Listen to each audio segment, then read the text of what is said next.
Hey everyone, Jake Claver just came out with his latest take, and he's not backing down one bit. He's still convinced XRP is gonna rocket to $750 before the year wraps up. But wait, it gets even crazier. Someone slid into my DMs with this clip of Jake throwing around numbers like $10 to $50,000 for XRP.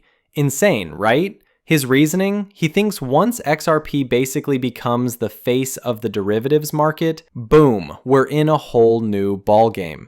Now look, I've got to step in here and set the record straight on some things Jake said in that clip. Because let's be honest with each other, we can't just run around acting like everything's golden and perfect.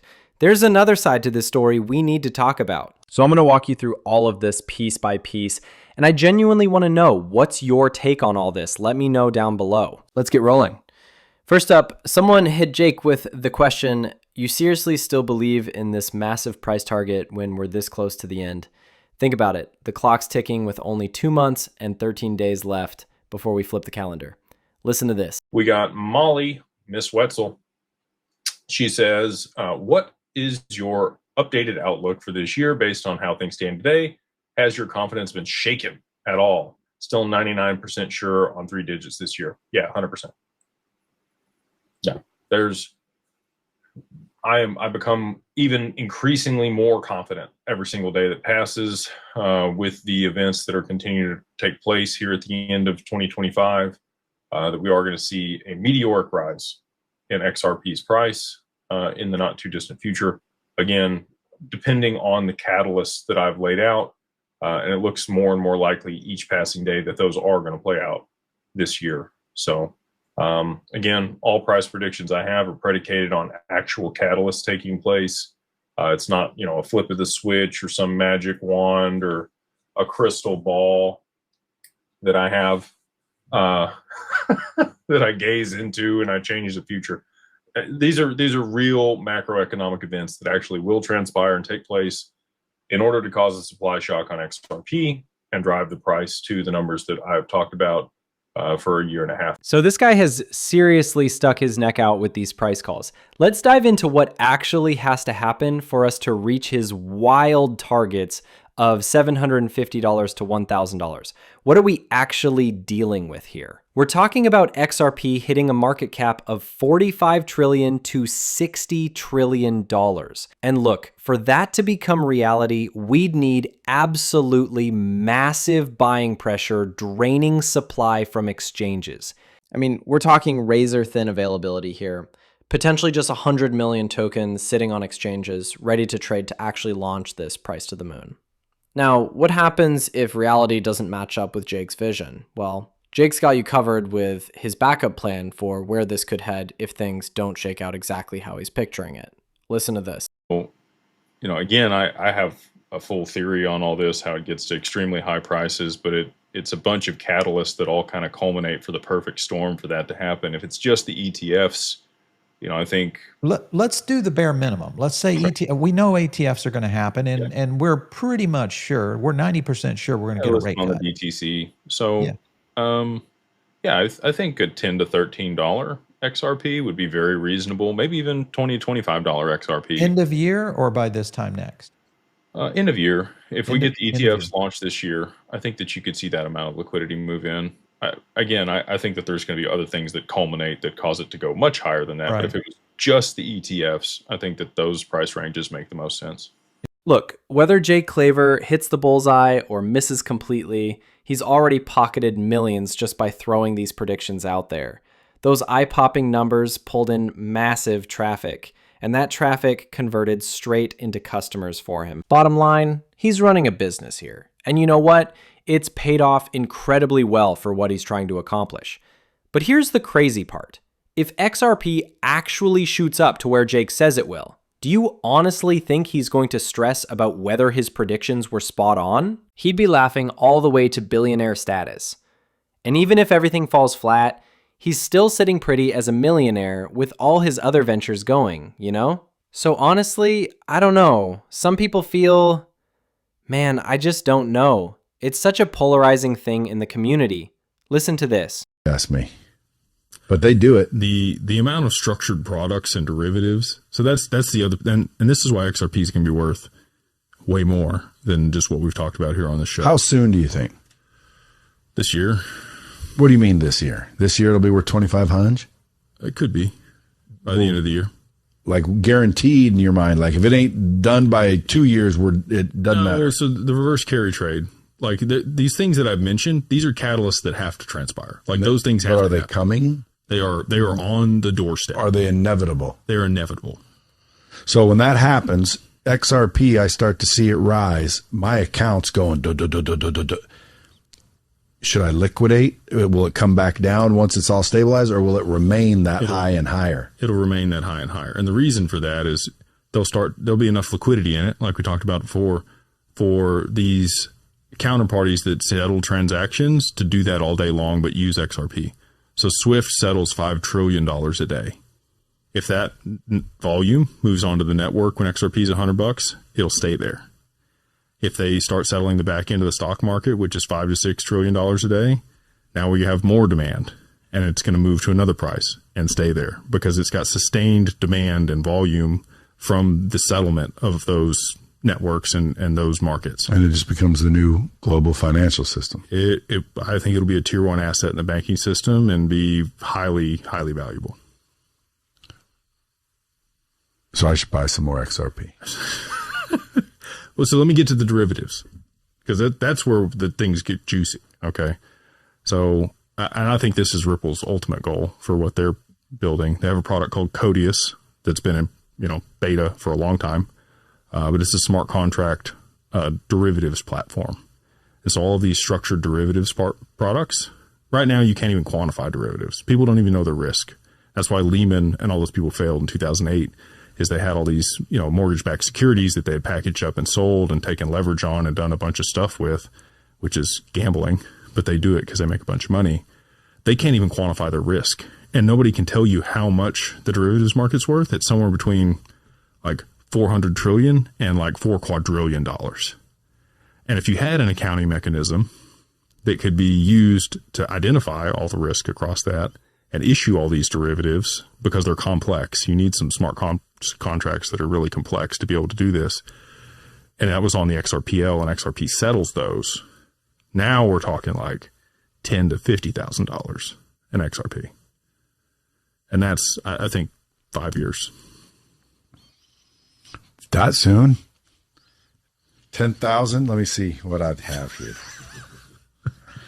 Let me see. And I just want to reiterate again, none of this is financial advice. It's only for entertainment, educational purposes only.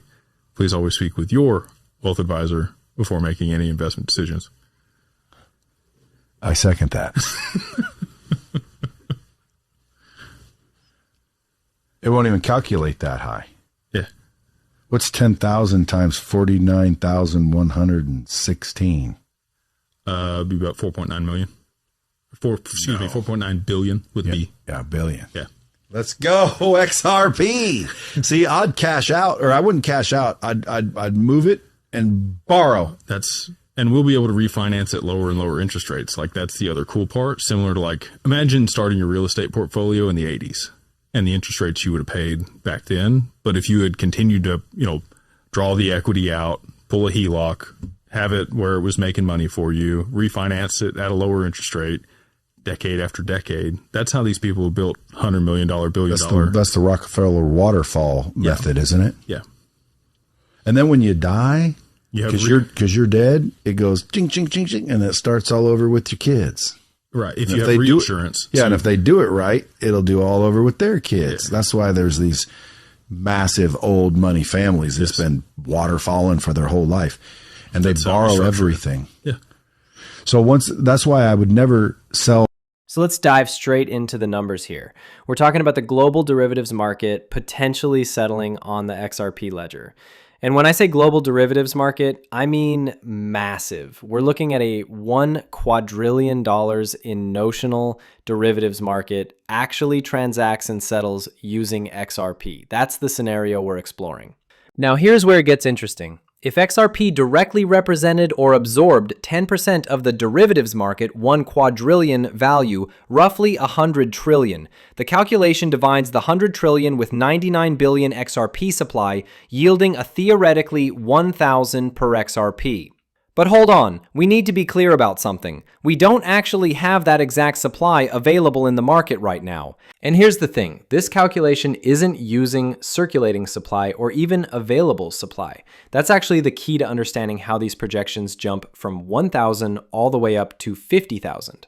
What Jake's pointing out is this. If the available supply gets reduced significantly, if there's just not much of it floating around in the market, that's when things get really interesting. This is the point where the price could absolutely skyrocket. Remember, we're only talking about 10% of the market here.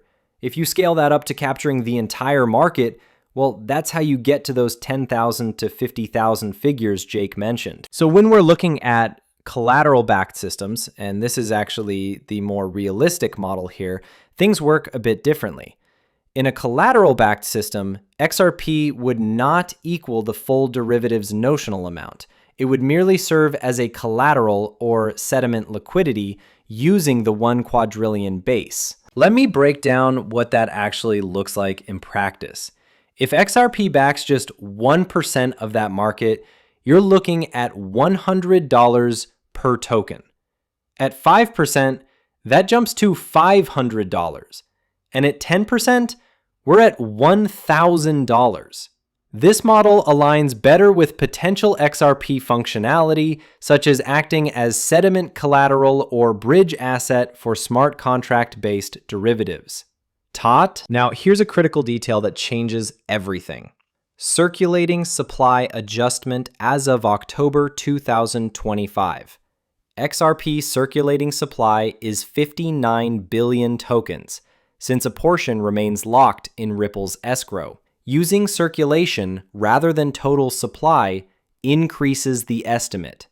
You see what just happened there?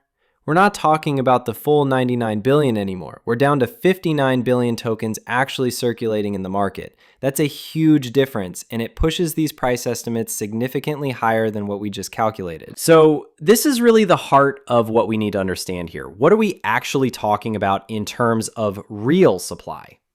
Official institutions such as the BIS report over-the-counter interest rate derivatives, averaging 7.9 trillion traded daily, April 2025. The daily flow illustrates massive liquidity potential, but the $1 quadrillion notional figure represents contract face value, not settled capital. Hence, only a fraction would likely require XRP liquidity. Now hold on a second, did you catch that? He breezes right past the most important part.